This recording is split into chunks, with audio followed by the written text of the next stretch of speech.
erosion. The definition of erosion, a really simple definition, is just displacement of soil, whether this happens through wind or water. And this can also include like landslides and stuff. Today I'm going to be demonstrating and explaining what really occurs with erosion. Today we're going to be discussing especially water erosion. So I've set up a demonstration for you all. I use just a lot of stuff that I've got around my room, such as coffee grains, instead of like to represent my dirt or soil, and just water and some food coloring. Actually, if you all don't mind standing up, I'd like you all to have an aerial view, if you don't mind, so you all can see what's occurring as the water spills out. Those that aren't close enough.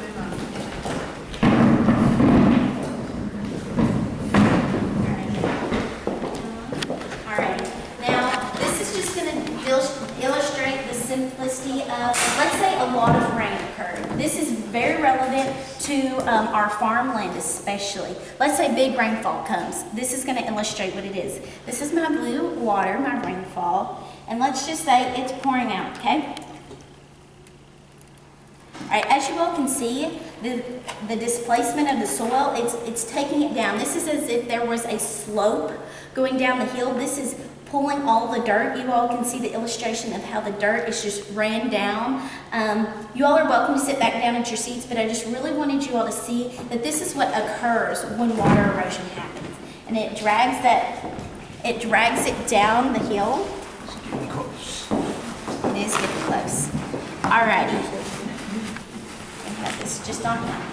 Next, we're going to discuss this is more of a visual thing. If the demonstration wasn't enough, this is what you would actually see. If you walk up to your field or such, this just doesn't happen just in farmland. Anywhere that's got much of any slopes where the gravity is pulling water down the hill, it'll create little bridges. And this is kind of an idea of what it'll look like. Now, obviously, we don't want big bridges in our land, in our farmland, because it makes it more difficult to plant crops if there's already bridges there. And it also drags your seeds and your nutrients down away from your land where it obviously needs to be at. This is just another one where you can see that it spans all the way down the field. So this isn't something that necessarily starts right at the edges of the field, but it can span for a really long distance. I next put a picture of the Fertile Crescent, where the Nile River is.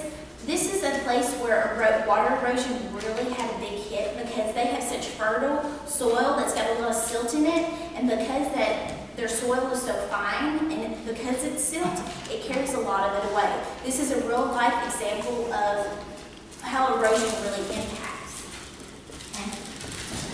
This is the Grand Canyon. I don't know if any of you all have put two and two together, but Grand Canyon, although it's kind of up to scientists are still trying to determine, but mostly one of the largest impacts, if not, obviously it has wind included, but water was one of the main ones. And that's, you can see after so many thousands and millions and billions of years that it impacted and cut out that much of the rock in the stone. So you can tell this is a really good example of how strong and powerful water erosion actually is.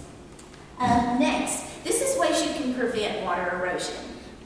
One way is, especially if you're just working with simple landscaping, this is some pictures of some people who have done this here in China.